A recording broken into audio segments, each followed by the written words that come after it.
In 1982, during the winter solstice celebration in the Rockies, I was left bleeding after being attacked by my son's two Bernese mountain dogs.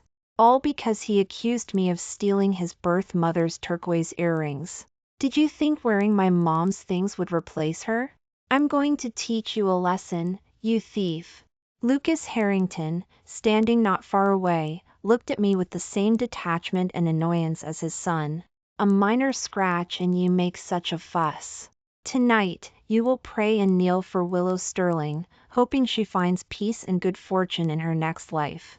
I knelt before the lamps all night with a leg wounded to the bone, losing consciousness and left with a permanent disability. I had been with Lucas Harrington for 8 years, raising Hank Harrington until he was 8. These desolate snowy peaks couldn't accept me, so I didn't want them anymore. The wind in the Rockies was biting. Several neighbors helped me up, my calf bleeding profusely. Henry had raised those two Bernese mountain dogs since he was small, and their 3 pairs of eyes stared at me as if I were their enemy. One of the aunts, Aunt Dorothy, couldn't bear to watch and grumbled at Henry in local dialect. "Hank, how can you be so rude to your mom? She's a bad thief. She's not my mom." Hank was Henry's name in the Rockies, given to him personally by Lucas Harrington. I had been on the plateau for 8 years and understood the curse words he spat at me in local dialect. A cheap woman with sticky fingers. But his birth mother, my sister, never cared for jewelry or dressing up. She didn't even have pierced ears. I looked at the angry boy with complicated feelings, enduring the pain as I said, "Henry, it's wrong to lie." A guilty look flashed across his face, and he ran off, unconvinced. He wasn't far when Lucas Harrington grabbed him. He walked through the snow in his military uniform, frowning at my disheveled appearance. That look of annoyance, as if I were a bird, was one I had seen many times over the years. "Willow, as a military spouse, can't you handle even this small injury? Hank said it was your fault to begin with." A small injury? I smiled sadly, speechless. The wound on my calf was already causing me to break out in a cold sweat, each touch to the ground sending sharp pains through me. Lucas Harrington's cold eyes stared at me, unwavering. "Willow, tonight you will pray and kneel for Willow Sterling, hoping she finds peace and good fortune in her next life." Okay. Watching the retreating backs of the two, big and small, I remained silent for a long time. Under the prayer banners, the local monk began chanting, everyone lighting candles and praying for good fortune. I dragged my numbing, injured leg and knelt down, trembling as I lit the candle. The year my sister passed away, I came from Lakeside County, New England, to this desolate plateau. Lucas Harrington handed me Henry in his swaddling clothes, to prove that I would care for him as my own son. After each time, I would drink birth control tea, herbal, containing musk and saffron. I spent 8 years meticulously caring for this father and son. But they were like ice that never melted, and all my efforts to please them were in vain. The candlelight flickered in the cold wind, and I hugged my icy body, feeling the world spin. These vast snowy peaks couldn't accept me, so I would leave. The next day, I developed a high fever, and the army doctor was shocked to see my wound. "Battalion Commander Harrington, ma'am's wound is too deep. We can save the leg, but she won't be able to walk normally in the future." I heard Lucas Harrington's deep voice. "Use the best medicine." The pain of cleaning the wound made me groan, and a strong hand gripped mine tightly. When I woke up, it was late at night, and Lucas Harrington was about to leave for his night patrol. Seeing me, he paused for 2 seconds and said, "Once you recover, you don't need to take the birth control anymore. Have a child for me, consider it compensation." His tone of bestowal was incredibly grating. My dry throat choked up, unsure whether to laugh or cry. I had said that I would treat Henry as my only child, but he always felt that I had ulterior motives. Moreover, after taking the medication for 8 years, my body was depleted and I could no longer conceive. I don't know where the strength came from, but I struggled to sit up. Lucas Harrington, I want to go back to Providence, Rhode Island. The air froze. Lucas Harrington's eyes stared intently at me. Willow, you are a mother. You shouldn't hold grudges against a child. He paused for a second, took off his gloves, and walked towards me step by step, gently brushing the hair away from my ear. In the future, you'll just be a little unsteady when you walk. I don't mind, and you shouldn't give up on yourself and say such things. I gave a desolate smile and shook my head. Years ago, Lucas Harrington was seriously injured and sent to the military hospital, where my sister, Willow Sterling, treated him. They fell in love at first sight. My father, a retired veteran, was overjoyed when he learned that my sister was going to marry a battalion commander. But this marriage, blessed by everyone, ended a year later. My sister died in childbirth on the plateau. Lucas Harrington sent a telegram saying that he would never remarry, but being in an important position, he was unable to care for the newborn infant. My father refused to lose Lucas Harrington, his battalion commander's son-in-law. He decided to send me, who had just enrolled in the Rhode Island School of Design, RISD, to take care of them in place of my sister. So, I was put on a train and became a wife and a mother. Even though Lucas Harrington and I never got a marriage certificate, I imagined what my sister was like, giving all my love and patience to the father and son, building a warm little home forever in a distant land, bringing my thoughts BA. CK, I looked at Lucas Harrington's amber eyes and said calmly, I'm not saying it out of spite. You said in the beginning that I could leave once the child was grown. The man frowned, obviously remembering. But over the years, everything I had done had far exceeded the responsibility of a mother. When I first arrived in the Rockies, the environment was harsh and the barracks were oppressive. Lucas Harrington would come back once every 2 or 3 months. He wouldn't even eat, holding me tightly in bed for an entire day before rushing off again. I laughed self-deprecatingly and distanced myself from him. Henry is grown up. You should find a teacher to guide him properly, not me. I'll ask Uncle Barney to help me buy a train ticket. Before I could finish speaking, Lucas Harrington grabbed my cheek. His suppressed, angry roar echoed in my ears. Willow, enough is enough. I have military duties to attend to. I don't have time to humor you. You stay home and calm down. When he left, he slammed the wooden door too hard, causing it to close and then bounce open.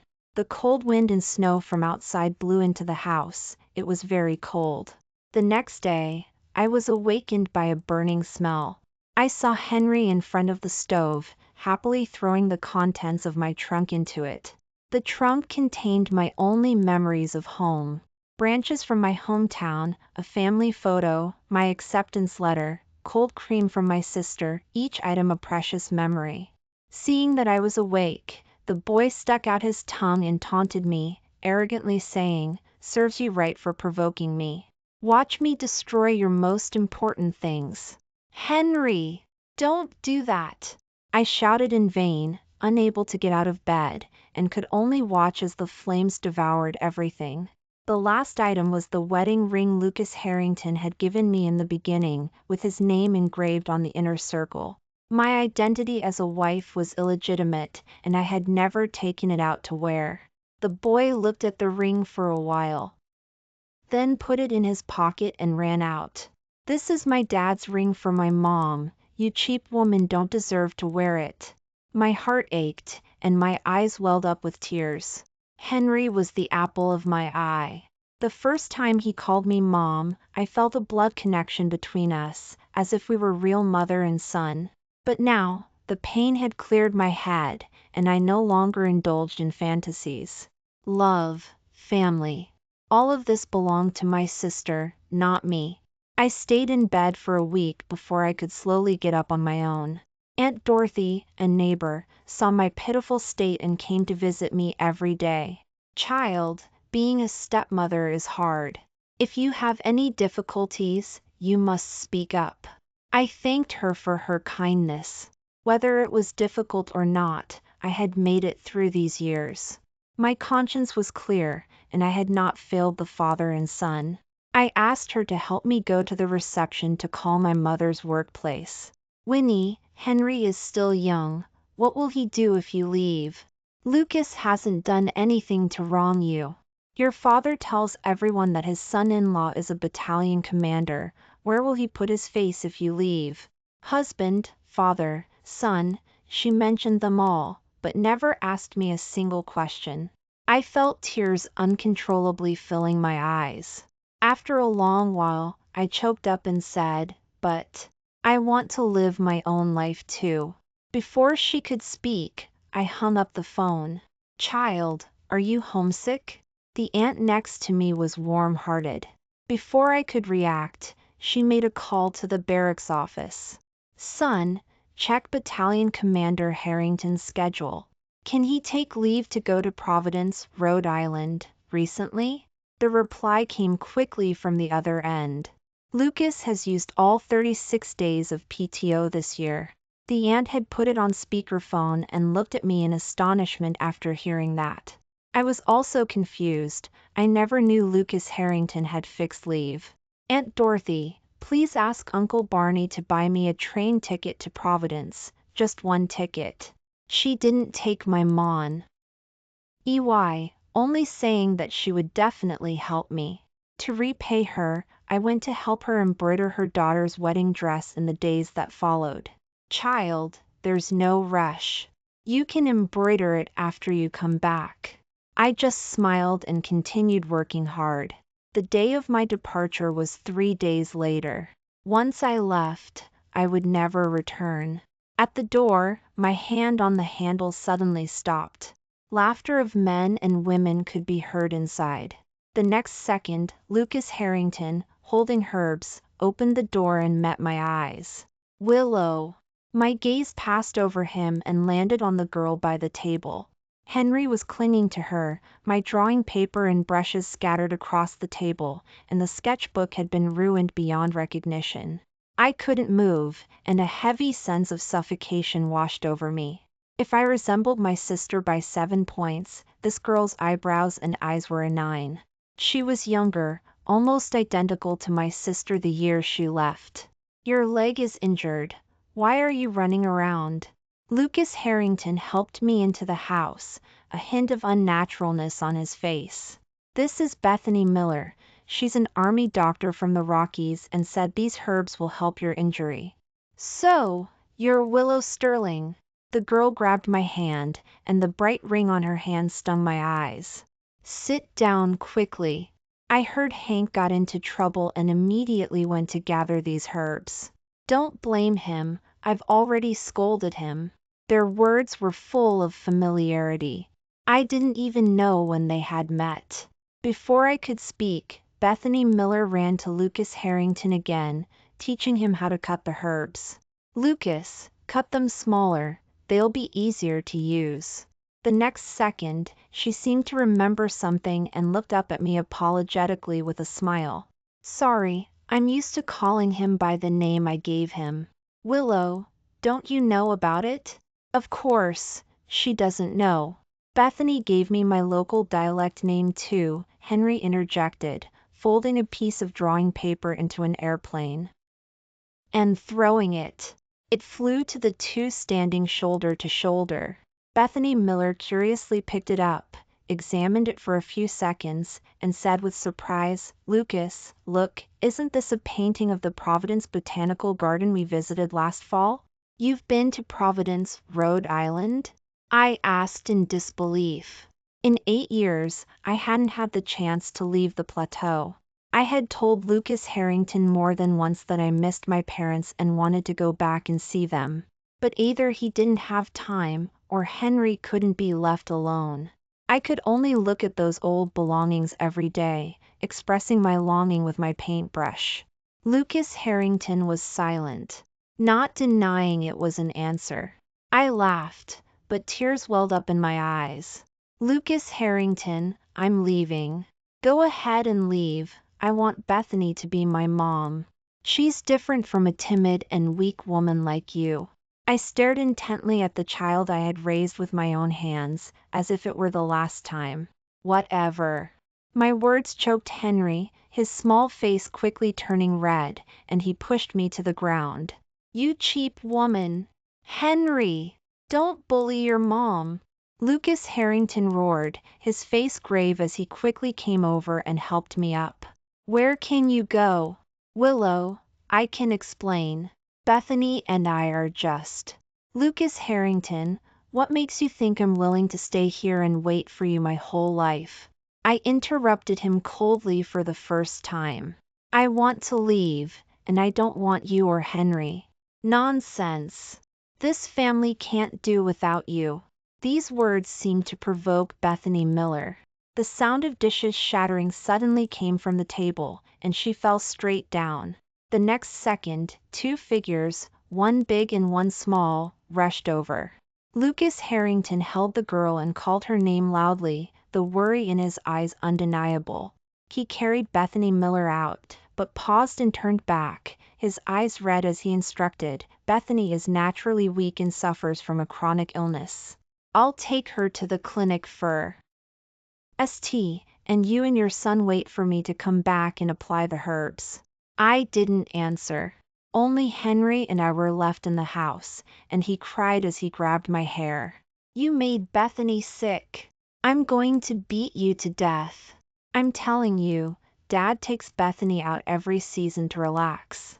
She's my mom. This time, I didn't indulge him anymore. I grabbed the boy's hand with all my strength, trapping him in front of me. He couldn't break free and started cursing in local dialect again. Henry, I've never treated you unfairly these past years, loving and caring for you as my own son. That's because you want to please my dad. I looked at the naive eyes in front of me, and genuine disgust pierced my heart like a needle. No. I gritted my teeth and said, word by word, I was good to you only because I loved you. But none of that matters now. I will do as you wish and leave here. Lucas Harrington didn't come back for the next 2 days. The herbs gradually lost their moisture and became a pile of waste. I carefully embroidered the last wildflowers, then cut the thread. On the 3rd day, I took Henry to his playmate's house, asking the parents to take care of him. With a somewhat puzzled look, I turned and left. I packed my luggage into the car and locked the house. Lucas Harrington, the wind on the plateau is too cold. I should go back to where I belong. The pickup truck sped across the vast prairie. The chill of early spring lingered, but the land was already covered with a layer of light green. Ha! Uncle Barney in the driver's seat suddenly made a soft sound. Following his gaze, a military car was speeding towards us, kicking up dust. Behind the wheel was Lucas Harrington, his face dark. Before we could react, Lucas Harrington's car brushed past us. The engine sounded very anxious, as if its owner was in a hurry to see someone. I gently stroked the cracks and calluses on my hands. In any case, Lucas Harrington's joys and sorrows would no longer be my concern. Uncle Barney looked at me in the rearview mirror and asked if I wanted to turn back. I shook my head with a smile. The station had changed, and it was very different from what I remembered. Uncle Barney drove me all the way to the platform. Child, when you come back, we'll make milk tea for you. Thank you, Uncle Barney. The vintage train slowly started, but my heart was incredibly calm. I knew that the road out of the plateau was long, the conditions were bad, and the environment was complicated. But I could finally admire the vast mountains, the steep natural barriers, and the clear blue sky without any burden. There was no resentment, no anxiety, and no responsibility. Half a month later, I arrived in Providence, Rhode Island. The warm, humid climate soothed my skin, which had been exposed to the wind and sun for years. The year I left, it was autumn, now it was spring. I didn't go home. Instead, I went to see Professor Lewis at the art studio. He was the one who had sent me through the doors of the Rhode Island School of Design, RISD. When I told him that I was going to drop out of school to get married, he sighed heavily. You have talent. You must cherish yourself. I knocked on the white-walled, black-tiled door. No one answered, so I had to stand at the door and wait. Passers-by were curious about my local dialect robe, which made me look like a dusty refugee. After who knows how long, the fatigue of the journey caused me to curl up at the door and fall asleep, until I was awakened by an impatient voice. Hey! We don't take in beggars. I opened my eyes in a daze, meeting a pair of eyes widened with dissatisfaction. I'm sorry, I'm not a beggar. I'm waiting for someone. The young man pushed up his glasses, not believing me. Don't lie. This is my house, and I don't know you. I was stunned and belatedly realized that this man resembled Professor Lewis. He was a full 2 heads taller than me, and I stammered out my name. I'm Willow Sterling, Professor Lewis's student. Willow Sterling? He looked me up and down in disbelief before saying, So, you're my dad's prized student. I then remembered that Professor Lewis had said that he had a son who had been studying medicine abroad for many years. Prized student? Had Professor Lewis stopped teaching art? Seeing the confusion on my face, the man smiled helplessly. You don't know, since you left, my dad hasn't been in the mood to teach students. He wanders around everywhere, sketching, like he's become an immortal. Then, where is Professor Lewis now? He's staying at my hospital. My heart skipped a beat, and I immediately grabbed his hand and asked about his condition. His eyes fell on my rough hands for a second before looking away.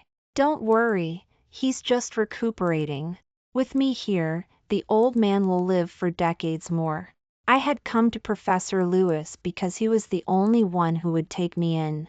But now, I couldn't care about anything else and begged the man to take me to the hospital to see my teacher. Can you? My name is Lewis Jr. He took out his key and opened the door. The old man is asleep right now. Going there would only disturb him.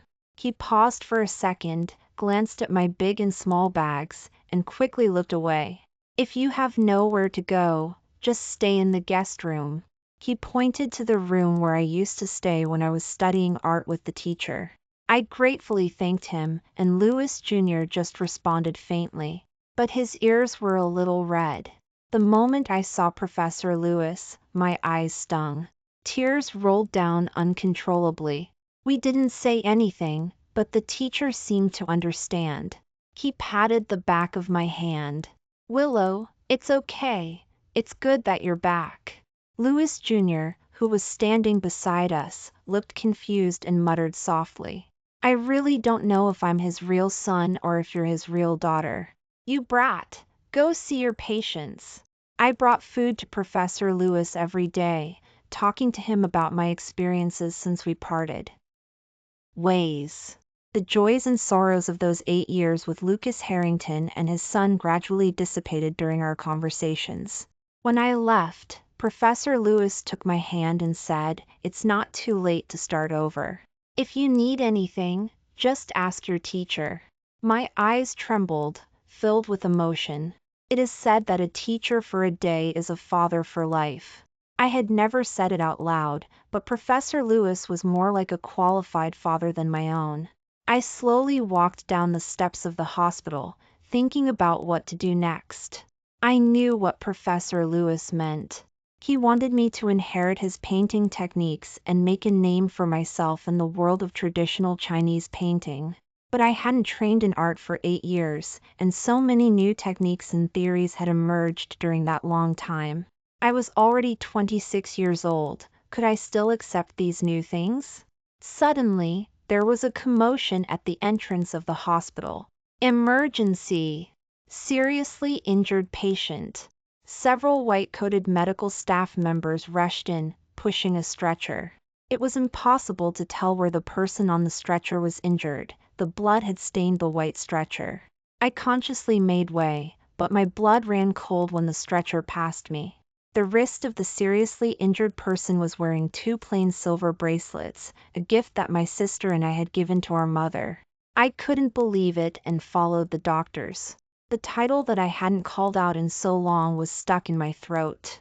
Just as I was about to call out, I was stopped by a nurse outside the operating room. Mom. Operating room, family members are not allowed inside. My heart was in turmoil, and I didn't know what had happened. Why would my mother be so seriously injured on her own? I couldn't understand it, and I didn't dare to go to my father.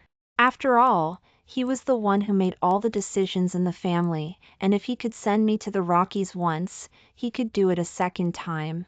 A flurry of steps disrupted my tense thoughts. Lewis Jr., wearing a white coat and a mask, was rushed over by a group of doctors. Completely panicked, I stopped him. Lewis Jr., that's my mom. Please, you have to save her. My voice trembled, and I was shaking all over. Lewis Jr. just looked at me deeply and nodded lightly. I sat down weakly in front of the operating room, watching the red light turn on. After who knows how long, the door opened. The nurse came out and announced that the patient had lost a lot of blood and needed a transfusion, but the blood bank didn't have enough blood and we would have to wait. Without saying a word, I volunteered to donate blood for my mother. But I was also malnourished, and after drawing 300 milliliters of blood, my face turned pale. Just as they were about to continue drawing blood, Lewis Jr. rushed out and stopped the nurse. You can't draw any more. She doesn't even meet the requirements for donating blood. No, I can't watch my mom's life be in danger and not save her. I signaled for them to continue drawing blood, but my body swayed, and Lewis Jr. caught me. Doesn't the blood bank have blood on hand? Why aren't you using it? The nurse stammered. All the type A blood is being reserved for the president of Wellspring Bank for another surgery. The director said that all resources should be prioritized for this president. You. Lewis Jr. pointed his finger at the nurse, unable to say anything. I was frantic, feeling like death was about to take my mother away. I weakly tugged on Lewis Jr.'s sleeve. I'm a military spouse. My husband is Lucas Harrington, the battalion commander of the garrison in the Rockies. Before I could finish speaking, my eyes went black, and I lost consciousness. It was like I was having a long dream. In the dream, my sister and I were picking out a Mother's Day gift together. 2 plain silver bracelets that my mother wore on her wrist and never took off. The scene shifted, and my sister stepped onto a train with a tall man, smiling and waving goodbye to me. I was reluctant to part with her and wanted to cry, but then I found myself sitting in a train car heading west. The cries of an infant mingled with the sounds of cattle and sheep. I saw myself suffering from severe altitude sickness, enduring the discomfort as I lulled the child to sleep. And there was a large figure blocking the campfire from above, the scent of sharp spruce enveloping me. I felt like I was falling into a huge black hole, but there was a voice circling in my ears. Willow, Winnie, please wake up. I opened my eyes, and it took a while to focus. The man in front of me with a worried expression was actually Lucas Harrington. Willow! How are you feeling? A complex emotion flashed across Lucas Harrington's face, but it quickly returned to calm. The director of this hospital learned of your identity and contacted me, wanting to curry favor. I then remembered that I had made a foolish decision in a moment of desperation. Lucas Harrington, you're busy with your duties. There's no need for you to come all the way here. I said faintly, there's no affection between us. Now that things have come to this, we owe each other nothing.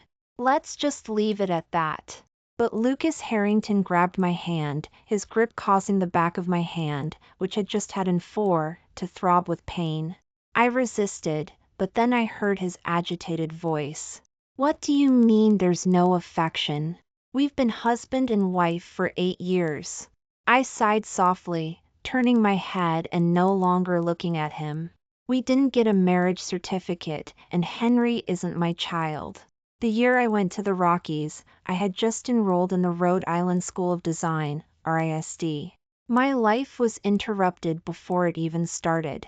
I paused for a second, my eyes firm as I said, Lucas Harrington, 8 years is long enough. If you have even a shred of guilt in your heart, let me live my own life, instead of being someone's wife, someone's MOT. Her. My words seemed to be a great blow to Lucas Harrington. He shook his head repeatedly, his lips trembling but unable to speak. After a long while, he stood up. Willow, I was wrong in the past, but I understand now. I love you very much. I've already applied for a transfer, and I'm bringing Henry back to Providence, or wherever else you want to go. Don't abandon me, okay? Faced with Lucas Harrington's words, I found it both laughable and helpless. What was the point of belated affection? I answered with silence, and Lucas Harrington became anxious. Willow, are you really this heartless? I frowned, unwilling to say another word to him, but then a voice from the door issued an eviction order. The patient needs to rest. Unrelated people please leave. Lewis Jr. stood at the door with his arms crossed, looking at Lucas Harrington with displeasure. I'm her husband. Oh. I'm Willow Sterling's attending physician, and according to my records, she's unmarried. Everyone else was afraid to approach Lucas Harrington in his military uniform. Lewis Jr., however, was impolite, staring straight at him with obvious intent to drive him away. What's your relationship? Anger suddenly flared in Lucas Harrington's eyes. Willow, you ran back here without saying a word just to find this man? You followed me for 8 years, but that didn't stop you from finding a lover, did it? I couldn't take it anymore and slapped the man across the face. You. Lucas Harrington, if you harass me or slander me again, I will call the police. Sorry for the trouble, Dr. Lewis. Lewis Jr. accepted my polite words without hesitation. Yes, it is. It was certainly troublesome that you insisted on donating blood despite your poor health, and then fainted. So, you must take good care of yourself. With that, he turned and waved goodbye, not giving me time to explain. I went to my mother's room. She was still sleeping. I sat by her bedside, holding her hand tightly, my heart filled with guilt and pain. What kind of torment had she suffered while I was away? Slowly, she opened her eyes.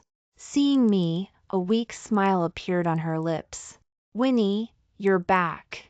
My nose stung, and tears nearly fell. Mom, how did you get so badly injured? She sighed, her eyes dim. Your father has been reckless all these years. I knew it, but he kept doing it. First, it was arguing, then it turned physical. This time, I couldn't take it anymore, and he pushed me out the window. Luckily, I have you and Lucas, otherwise I'm afraid. Mom, don't say anymore. I couldn't hold back my tears any longer. If only I had given up my illusions sooner and come home to protect her. I called the police station and reported my father's domestic abuse. Soon, my father, whom I hadn't seen in 8 years, arrived at the hospital with the police. The medical report, which Lewis Jr. had prepared, clearly stated that my father had committed intentional injury. She's my wife. I can hit her if I want. My father seemed drunk, his words slurred. He only restrained himself after a warning from the police. Dad, Mom is too weak to do this, so I will formally file for divorce on her behalf. If you cooperate, maybe you'll get a lighter sentence. My father rushed over and tore up the report. You ungrateful wretch. I raised you for nothing. I sneered. Did you raise me just to save face by marrying me off to a stranger? My words enraged him, and he raised his hand to hit me. Before I could dodge, a white figure quickly stepped in front of me and grabbed my father's wrist. Sir, this is a hospital. Don't cause trouble. Besides, I have plenty more copies of the medical report. Tearing it up won't help. Lewis Jr.'s tall frame blocked my father's venomous glare, and I suddenly felt a sense of security. The police took my father away. Filing for divorce was a certainty. I treated Lewis Jr. to a lavish dinner to thank him for his chivalrous help. Dr. Lewis, if you ever need anything from me in the future, just ask. Actually, there is something I need your help with, he said seriously. My father's lifelong wishes for his painting skills to be recognized, but now he can't even hold a brush steadily. If you could complete a piece under his guidance and enter it in the national painting competition, it would fulfill a long-held wish. I thought for a long time and found no reason to refuse. Willow, don't worry about the 8 years of experience you've missed. I'll help you. I promise. My mother and I moved into the Lewis family's courtyard. Professor Lewis didn't say much, but he was beaming every time he saw me. Lewis Jr. came to check on my mother's health every day, bringing back various therapeutic meals from the hospital cafeteria, making us healthier and healthier. Half a year passed in this way. My dry hair became dark and lustrous again, and the plateau blush faded, revealing fair skin. Under Professor Lewis's guidance, a landscape painting and ink wash painting was taking shape, captivating all who saw it. A year passed in the blink of an eye. My life became regular and simple, but I would occasionally think of Henry, that little boy. I wondered how he was doing. Lost in thought, a cough drop was popped into my mouth. It was my favorite. I looked at Lewis Jr.'s mischievous grin and called him childish. I bring you your favorite candy, and you scold me? I think I'll just give it to the kids at the hospital. How did he know I loved this? Turning around, I saw my mother leaning against the windowsill, smiling at me. It dawned on me that my mother must have told him. When I first brought my mother back, I told her about my experiences in the Rockies. She still regretted that I had given up Lucas Harrington and tested the waters a few times to see if I would change my mind. But now, it seemed she no longer insisted. Winnie, Mom just wants you to be happy and healthy. She touched my face, as loving as she had been when I w. As a child.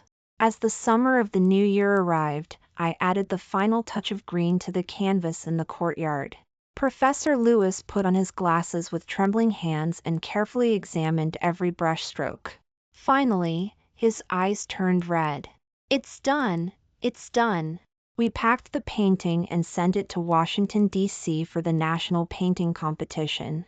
2 weeks later, a reporter from the news agency knocked on the door. The news that my painting had won first prize had spread. Facing the camera, I was a little flustered and looked back for Professor Lewis. But he just waved at me and calmly sipped his tea. I had no choice but to briefly talk about the creative process, making sure to mention my teacher's name. Lewis Jr. took a week off to accompany me to Washington, D.C. for the award ceremony. I felt bad and wanted to refuse, but he begged me to give him a chance to see the sights. The award ceremony was held at the convention center. I wore a silk dress embroidered by my mother and stepped onto the stage. Just as I was about to speak, a woman and a child rushed up from the audience. Bethany Miller and Henry Harrington. She snatched the microphone and questioned me on camera. Miss Sterling, how can a woman who abandons her husband and children and is prone to infidelity deserve this first prize? I frowned. I am not, and besides, the award is judged on the painting, not on the person. You are morally corrupt, and the paintings you create are trash. There was an uproar in the audience. Bethany Miller winked at Henry Harrington, and the boy burst into tears. Henry Harrington hugged my leg, crying and calling me Mom. The magnified image on camera was heartbreaking. The organizing committee asked me to leave the stage. The landscape painting and ink wash painting was also removed from the first place position. I was filled with anger and injustice. I wouldn't mind if Bethany Miller was targeting me, but now she had ruined my teacher's chance to have his name recognized in the competition. Backstage, I grabbed Bethany Miller's collar, my clenched fist almost hitting her face. Why did you do this? I just can't stand you. You've already left, so why are you still clinging to Battalion Commander Harrington and seducing him to transfer out of the Rockies? He's gone, what am I supposed to do? Henry Harrington also raised his little face, glaring at me. Don't you dare steal my dad. Suddenly, the door to the lounge was pushed open. Two men rushed in, their faces full of concern. It was Lewis Jr. and Lucas Harrington. Lucas Harrington ignored everyone and walked straight to me. Willow, I'll help you. I'll clarify right now that you are my wife, that you didn't do those things, and that Bethany Miller is slandering you out of jealousy. I didn't agree, and Bethany Miller panicked. Lucas! I warned you not to call me that again. Lucas Harrington's roar startled the girl, and tears welled up in her watery eyes. Facing me, he was gentle and loving, afraid that I would leave him in an instant. Willow, let's live happily as a family of 3 from now on and show them how happy we are, okay? No, I said decisively. Lucas Harrington, I hate the way you subtly threaten people the most. If I don't win this competition, there's always next time. I'm not afraid to start over. With that, I took the painting and left. Lucas Harrington wanted to chase after me, but Lewis Jr. stopped him. Your son and your mistress are still here. On the way back, I didn't say a word. Professor Lewis's wish had been shattered because of me. Remorse and guilt filled me, and I didn't have time to pay attention to what Lewis Jr. was writing beside me. Perhaps it was a medical record or research, I didn't care. When I got home, Professor Lewis and my mother had prepared a table full of food. Winnie, you're back. That's all that matters. Come and eat. It turned out they had all seen my ordeal on live television. I forced myself to eat, then went straight to bed. 3 days later, I received a strange phone call at the reception. It was from the military district commander. Comrade Sterling, we have investigated your situation thoroughly through newspapers and television. We will give Comrade Harrington a demotion and disciplinary action. Please rest assured. I hung up the phone, still not sure what had happened. Lewis Jr. handed me an envelope and a newspaper. The headline on the newspaper was my story of the past 8 years, from dropping out of RISD to the Rockies, experiencing betrayal and hardship, and finally returning to Providence. The article was signed by Lewis Jr. The envelope contained a letter of apology from the organizing committee of the National Painting Competition and the first prize certificate. They had reevaluated the work and recognized that my painting was truly deserving of first place. I was stunned by the sudden joy and didn't come back to my senses until a long while later. Did you do all this? Lewis Jr. suddenly pulled out a wilted wildflower from his pocket and looked at me expectantly. The flower looked like it had been hidden in its owner's pocket for a long time, and it looked a little comical. Willow, give me a chance, let me take care of you, okay? I heard myself laugh and say, okay. 3 months later, we chose a lucky day and held a banquet in the Lewis family's small courtyard. Festive fireworks exploded, and 2 figures, one large and one small, appeared in the hazy smoke. It was Lucas Harrington. He led Henry Harrington to Lewis Jr. and me, his eyes flickering and his expression moved. Lewis Jr. shielded me behind him, as if he were ready to go through fire and water for me. But to everyone's surprise, Lucas Harrington simply said congratulations. He nudged the shy Henry Harrington and said gently, "What did Daddy teach you to say?" Henry Harrington lowered his head, took my hand, and whispered, "Happy wedding, Mom, Aunt, and Ins." Cribbable feeling welled up in my heart, and I hugged the boy tightly. "Thank you, Aunt loves you." My mother came over with a smile and led Lucas Harrington and his grandson to their seats. Amidst everyone's applause, Lewis Jr. kissed my lips. I thought that with him by my side on my life's journey, it would surely be incredibly wonderful. The end.